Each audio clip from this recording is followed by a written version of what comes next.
They have like a Mark Moss does a lot of Bitcoin analysis, digital, etc. And he's been arguing for a long time the system is untrustworthy. His first point right out of the gate with the sanctions, and he could care less about Russia, Ukraine, politics, etc. He was like, they've just destroyed trust.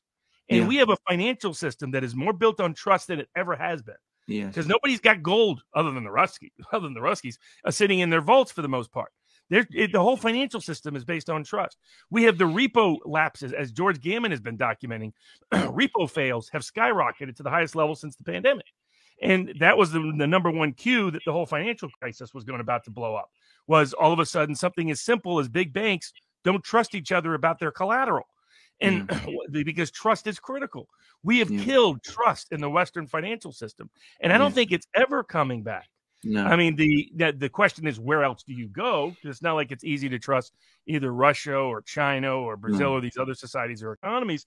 But what it's done is it's driven it. They know now without doubt they can't trust the West. And if somebody's smart, like there is talk of, if the Russian, Chinese, and Indians got together and formed a currency that was based on gold, that was independently accessible outside of those nations' vaults, if you will, it would be a mighty interesting economic world to live in. If Putin decides to price oil in silver or gold rather than dollars, what might happen?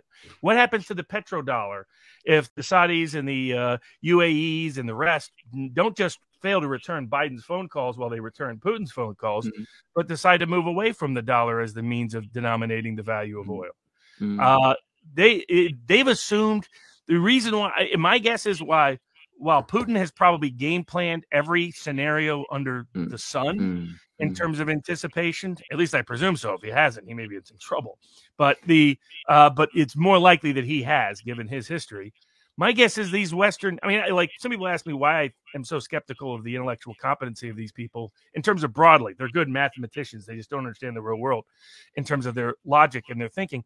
I mean, I went to school with all these kids at Yale, and I was shocked at their lack of basic competence in terms of understanding the world, understanding things in a broader context. They lacked real world intelligence.